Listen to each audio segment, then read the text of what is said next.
Welcome to APL में आप सभी का स्वागत है।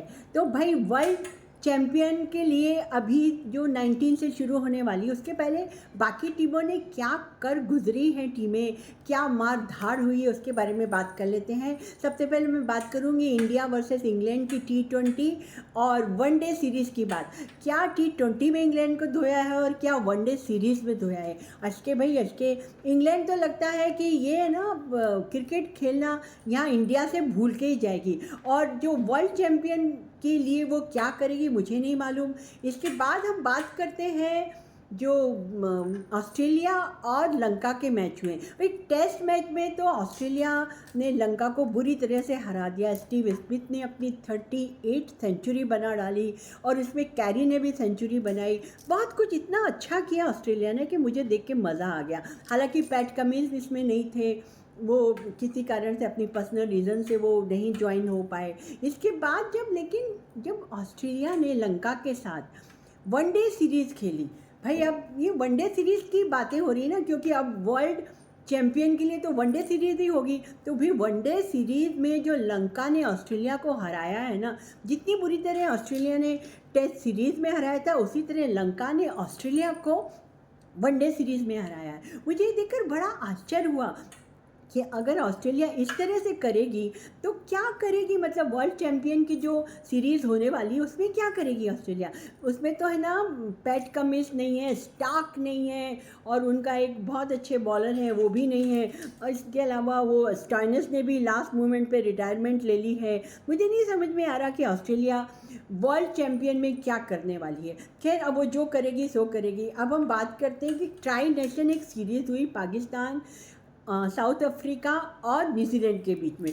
तो भाई पाकिस्तान के ने एक नया उनके यहाँ गद्दाफ़ी स्टेडियम बना है, बहुत ही खूबसूरत है, बहुत ही अच्छा है। उसका इनॉग्रेशन भी बहुत अच्छे से हुआ। हालांकि इंडिया वाले बहुत परेशान थे कि उनका स्टेडियम बहुत ही, वहाँ पे लाइटें नहीं हैं, कुर्सी टूटी हुई हैं, फलां ढिमका ऐसी बकवास कर रहे थे। लेकिन उन्होंने बहुत अच्छे से ट्राई नेशन सीरीज़ ऑर्गेनाइज़ की। अब ट्राई नेशन सीरीज़ में जो हुआ मैं आपको क्या बताऊं। पहले तो न्यूजीलैंड ने पाकिस्तान को हराया, काफ़ी अच्छी तरह से हराया। उसके बाद साउथ अफ्रीका ने जब पाकिस्तान से सीरीज़ खेली उन्होंने 350 रन बनाए। उनके एक नया बैट्समैन आया है, मतलब साउथ अफ्रीका में ब्रिज के, बड़ा डिफ़िकल्ट सा नाम है। उसने ना अपने डेब्यू में कम से कम 150 रन बनाए। बहुमा ने सेंचुरी बनाई, लेकिन फिर पाकिस्तान ने उस 350 रनों की जो एक चेस होती है रिकॉर्ड बना दिया। उसमें जो रिजवान थे उनकी सेंचुरी बनी, एक उनके जो अब्दुल्ला शफीक थे उन्होंने सेंचुरी बनाई, और इस तरह से उन्होंने 350 बनाने के बाद भी साउथ अफ्रीका को हरा दिया। भाई अचके तो कमाल की बात हो गई। अब फाइनल था न्यूजीलैंड और पाकिस्तान के बीच में, तो फिर पाकिस्तान वो मैच हार गई, क्योंकि मुझे लग रहा था कि पाकिस्तान अचानक जो इतना कमबैक हो गई तो इतना कैसे उड़ रही है। और न्यूजीलैंड के बारे में मैं एक ही बात कहूँगी कि they are very very professional. वो कब क्या कर गुजरे, क्या मतलब कब इतना अच्छा खेल जाए, उनके बारे में कुछ कहा नहीं जा सकता। हालांकि जितने भी बड़े बड़े टूर्नामेंट होते हैं, जितने बड़े बड़े कंपटीशन होते हैं, उनमें New Zealand first second third fourth में से सेकंड फोर्थ तो हमेशा आती है, सेमीफाइनल में हमेशा आती है।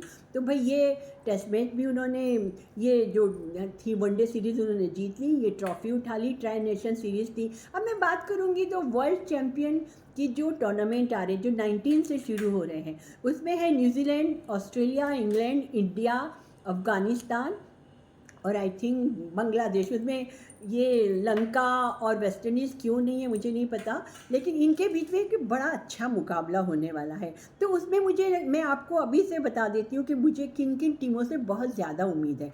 मुझे सबसे ज़्यादा उम्मीद है इंडिया से। इंडिया को अभी वनडे में हराना बहुत मुश्किल है। अब उनके शर्मा जी खेलें, रोहित जो है ना कोहली रहें ना रहें मुझे नहीं पता, पर वनडे टीम हमारी बहुत स्ट्रॉन्ग है, क्योंकि इस बार तो वनडे खेलते हुए इंग्लैंड के साथ रोहित शर्मा ने भी अपनी सेंचुरी बना ली है। अब कह नहीं सकते कि वो इसमें क्या करेंगे, लेकिन India is in very very strong position. उसके बाद मैं बात करूँगी ऑस्ट्रेलिया की। ऑस्ट्रेलिया के जो हेज़लवुड हैं, पैट कमिंस हैं और स्टार्क है, ये लोग नहीं हैं इसमें, तो इनकी जो बॉलिंग लाइन है काफ़ी वीक हो गई है। जो अभी एट प्रेजेंट बॉलर है उन पे मैं इतना ट्रस्ट नहीं कर सकती। तो ऑस्ट्रेलिया क्या करेगी, अभी हेड स्मिथ कैप्टन है, हेड क्या करेंगे और उनके वो जैक फ्रेजर मगक क्या करेंगे, ये अभी कहने का मतलब पहले तो था कि श्योर शॉट ऑस्ट्रेलिया आएगी, मगर अब ऐसा नहीं है। और मैं पाकिस्तान के लिए भी यही कहना चाहूँगी कि पहले मुझे लगता था कि पाकिस्तान तो आ ही नहीं सकती, पर पाकिस्तान भी अब काफ़ी कमबैक कर गई है। उनका भी जो है ना अपना बाबर का फॉर्म वापस आ गया है, रिजवान का फॉर्म वापस आ गया है, तो पाकिस्तान भी कंटेस्ट में है। और साउथ अफ्रीका क्या करेगी मुझे नहीं पता, क्योंकि साउथ अफ्रीका बेचारी के साथ इतना बैड लक होता है, इतना बैड लक होता है। वो 400 बना ले, 350 बना ले, मगर हारना उनकी डेस्टिनी में होता है और उन्हें बार बार यही कहा जाता है कि लोग चोक हो गए। अब इसमें वो वर्ल्ड चैम्पियन में क्या करेगी साउथ अफ्रीका, ये देखने वाली बात है। मुझे सबसे स्टेबल टीम जो लगती है वो न्यूजीलैंड लगती है। न्यूजीलैंड बहुत अच्छी टीम है, उनके लोग आते रहते हैं जाते रहते हैं, मगर उनके जो एक उनकी स्पिरिट है और उनका जो एक प्रोफेशनलिज्म है वो बड़ा हमेशा बरकरार रहता है। तो बड़ा इंटरेस्टिंग होने वाला है। 19 से मैं आपको इसकी अपडेट देती रहूँगी वर्ल्ड चैम्पियन की। इसके अलावा जो अभी पिछले दिनों जो मैचेस हुए हैं बड़े इंटरेस्टिंग हुए, मुझे देख के बहुत मज़ा आया और मैं बस उम्मीद कर रही हूँ कि किसी तरह वर्ल्ड चैम्पियन में इंडिया हमारी जीत ले या फिर मेरी फेवरेट टीम है न्यूजीलैंड जीत ले। ऐसे तो मुझे सारी टीमें अच्छी लगती हैं, पर इंग्लैंड से मुझे बिल्कुल उम्मीद नहीं है, तो इंग्लैंड के बारे में मैं कुछ नहीं कहूँगी। तो गाइस मैं आपसे बहुत जल्दी मिलती हूँ जो हमारी वर्ल्ड चैम्पियन के अपडेट्स को लेकर मैं आपसे मिलूँगी। अपना ध्यान रखें, प्यार से रहें, मेरी APL को ऐसे ही प्यार दें और दुआओं में मुझे याद रखें। अब मेरे YouTube चैनल को जाके सब्सक्राइब करें और आप इंतज़ार करें कि क्या धमाकेदार मैचेस होते हैं। तो गाइस तब तक के लिए बाय बाय।